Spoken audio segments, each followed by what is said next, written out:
Assalamualaikum warahmatullahi wabarakatuh. Kali ini kita akan membahas materi yaitu tentang puisi.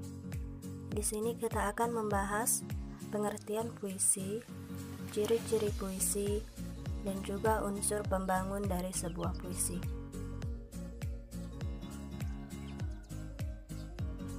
Oke, langsung saja kita simak materi berikut ini. Yang pertama, pengertian puisi. Puisi adalah karya sastra yang dipadatkan, dipersingkat, diberi irama dengan bunyi yang padu, dan dipilihlah kata-kata kias. Puisi merupakan hasil karya sastra yang disusun dengan menggunakan kata-kata sederhana, yang imajinatif sesuai dengan struktur fisik dan batin.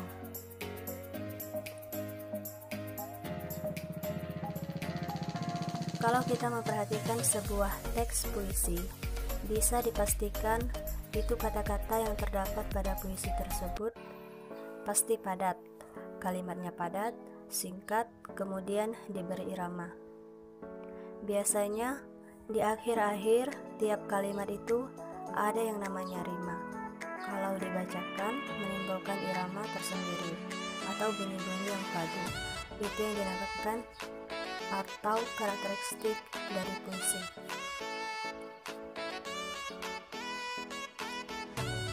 Kemudian ciri-ciri puisi. Yang pertama adalah puisi menggunakan bahasa yang padat. Jelas ya, dimanapun puisi itu kalimatnya itu singkat dan padat. Kemudian yang kedua, memperhatikan diksi. Diksi ini adalah pilihan kata. Jadi, kalau kita membaca sebuah teks puisi, pasti ya bisa dipastikan kata-kata yang dipakai itu kata-kata yang indah atau memiliki estetika atau keindahan untuk dipadukan menjadi sebuah puisi. Kemudian yang ketiga, mempunyai daya imajinatif dan figuratif. Jadi, kalau kita membaca sebuah puisi, karya orang, itu imajinasi kita timbul.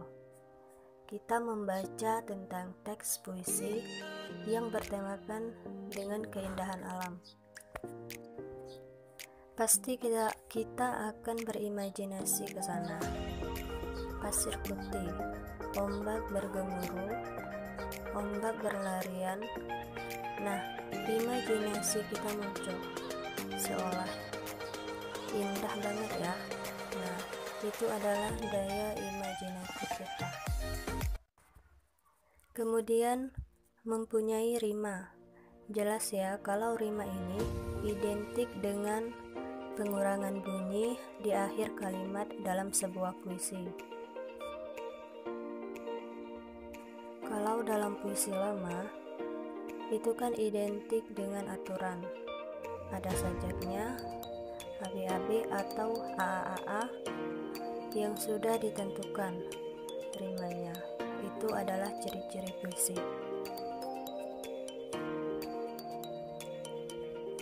Kemudian mempunyai irama. Irama di sini adalah bagaimana seorang penyair atau seorang pembaca puisi membacakan puisinya, yaitu irama. Jadi irama juga adalah salah satu hal yang memperindah puisi. Kemudian yang terakhir, memperhatikan bentuk tipografi, dengan kata lain perwajaan dari puisi. Ada kalanya teks puisi itu ditulis dengan rata kiri, ada juga rata tengah, dan ada juga rata kanan. Nah, itu termasuk perwajaan wajah dari teks puisi itu sendiri. Nah, itulah ciri-ciri puisi.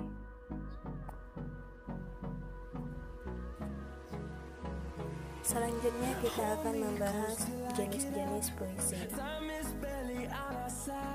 Jenis-jenis puisi itu dibagi menjadi dua. Yang pertama, jenis puisi berdasarkan zamannya. Yang kedua adalah berdasarkan isinya.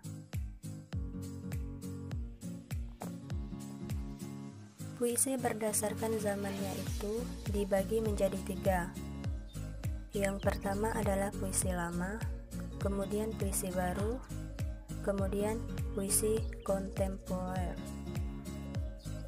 3 puisi ini yang mendekatkan adanya titik dan terikatnya puisi-puisi ini terhadap aturan-aturannya. Kalau puisi lama itu terikat aturan seperti sajaknya ABAB, AAAA itu ditentukan. Kemudian tiap bait terdiri dari 4 baris. Kemudian tiap baris terdiri dari 8 sampai 12 suku kata. Nah, seperti itu ciri khasnya puisi lama. Jenis puisi lama diantaranya ada mantra, pantun, kerima, selokah, gurindam, syair. Itu adalah puisi lama.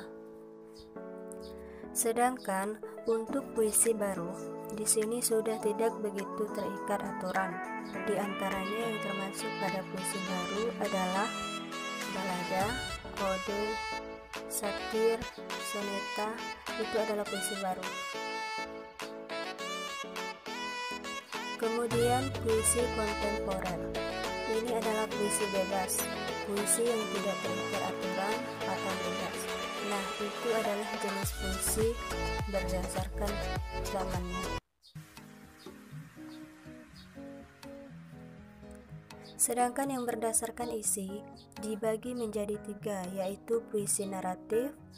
Naratif artinya cerita yang berbentuk cerita. Yang termasuk dalam puisi naratif ada balada dan romansa.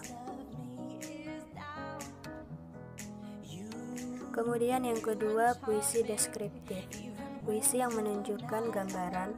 Nah, yang termasuk dalam puisi deskriptif yaitu satir, kritik sosial, dan impresionistik. Kemudian yang ketiga adalah puisi lirik, berbentuk lirik, ada elegi, serenada, dan ode. Nah, itu adalah jenis-jenis puisi berdasarkan isinya.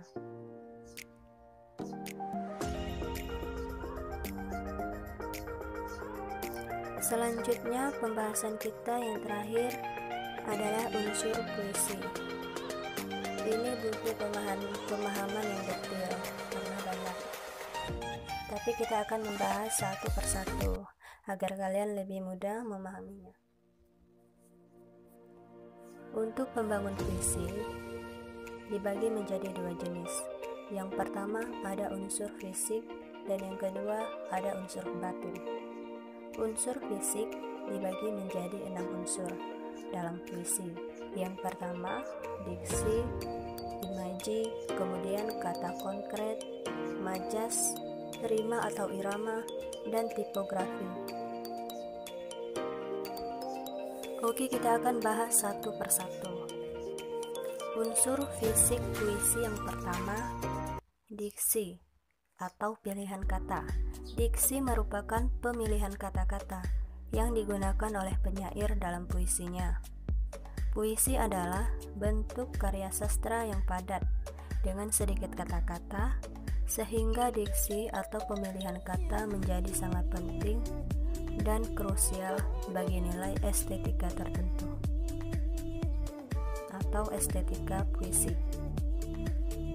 Karena puisi itu estetika atau keindahannya adalah pada kata-kata dan pelafalannya atau pembacaannya.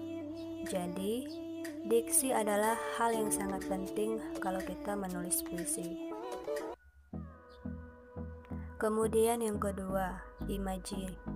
Imaji adalah unsur yang melibatkan penggunaan indera manusia, seperti imaji penglihatan, imaji suara, dan sebagainya. Imaji dapat dibagi menjadi 3, yaitu imaji suara, imaji penglihatan, dan imaji raba atau sentuh. Selanjutnya kata konkret. Kata konkret merupakan kata yang memungkinkan terjadinya imaji. Kata konkret bersifat imajinatif. sehingga memunculkan imaji, biasanya berhubungan dengan kata kiasan atau lambang. Jadi seperti ini, puisi itu identik dengan lambang-lambang dan kata kiasan. Ada dua kata yang digabung menimbulkan makna baru. Contoh seperti ini, bunga dan desa. Bunga adalah tumbuhan, sedangkan desa adalah kumpulan dari masyarakat. Nah, kalau digabung, bunga desa, itu maknanya sudah berbeda. Nah, itu bisa dikatakan lambang dalam puisi. Bunga desa berarti melambangkan seseorang. Kalau bunga itu identik dengan wanita, bunga desa yaitu seorang wanita yang bisa termasuk karena kecantikannya, karena kepintarannya, dan lain-lain. Nah, itu adalah lambang yang terdapat dalam puisi. Kemudian selanjutnya, majas atau gaya bahasa. Majas adalah bahasa kias yang dipergunakan untuk menciptakan kesan tertentu bagi penyimak atau pembaca. Untuk menimbulkan kesan, bahasa yang digunakan berupa perbandingan, pertentangan, berulangan, dan perumpamaan. Pada puisi, biasanya majas atau gaya bahasa yang sering digunakan penyair dalam puisinya, yaitu ada beberapa. Yang paling banyak yaitu majas personifikasi, kemudian majas metafora, hiperbola, kemudian asosiasi. Contoh, kita pakai majas personifikasi. Langit menangis. Kata kalimat langit menangis itu termasuk majas personifikasi. Majas personifikasi adalah majas yang seolah-olah menghidupkan benda mati, atau seolah-olah benda mati itu bisa seperti manusia, seperti menangis, berlari, bersedih, melambai, merenung. Pokoknya yang dilakukan manusia ada pada benda mati. Kemudian selanjutnya irama. Irama adalah alunan bunyi yang teratur dan berulang-ulang. Irama berfungsi untuk memberi jiwa pada kata-kata dalam sebuah puisi yang bisa membangkitkan emosi tertentu. Irama tiap orang membacakan puisi itu kan berbeda, berarti jiwa kata-kata yang terbaca atau yang dibacakan oleh tiap orang juga berbeda jiwanya. Nah, itu adalah fungsi dari irama. Yang terakhir yaitu tipografi. Tipografi atau perwajahan adalah bentuk puisi yang dipenuhi dengan kata, tepi kiri, tepi kanan, dan tidak memiliki pengaturan baris. Biasanya pada baris puisi tidak selalu diawali huruf besar, serta tidak diakhiri dengan tanda titik. Selanjutnya unsur batin puisi. Yang pertama adalah tema. Apapun karya sastra pasti memiliki tema, karena tema adalah ide dari atau ide gagasan yang disampaikan pengarang atau penyair pada karyanya. Tema adalah jiwa dari sebuah karya atau karangan. Tema bisa diangkat dari sosial, kebangsaan, kemanusiaan, ketuhanan, alam, dan lain-lain. Kemudian rasa atau perasaan. Perasaan itu adalah sikap penyair terhadap permasalahan yang terdapat dalam puisi. Yang ketiga, unsur nada. Sikap penyair terhadap pembacaannya. Jadi ini identik dengan pembacaan puisi. Jadi seorang penyair bisa membacakan dengan nada tinggi, rendah, nada marah, kecewa. Tentunya disesuaikan pada isi atau teks puisinya. Kemudian yang terakhir, amanah. Apapun karyanya pasti mengandung amanat. Pesan yang terkandung dalam baik itu puisi, cerpen, itu pasti ada amanatnya, pesan yang disampaikan. Itulah unsur batin puisi. Cukup sekian pembahasan kita kali ini.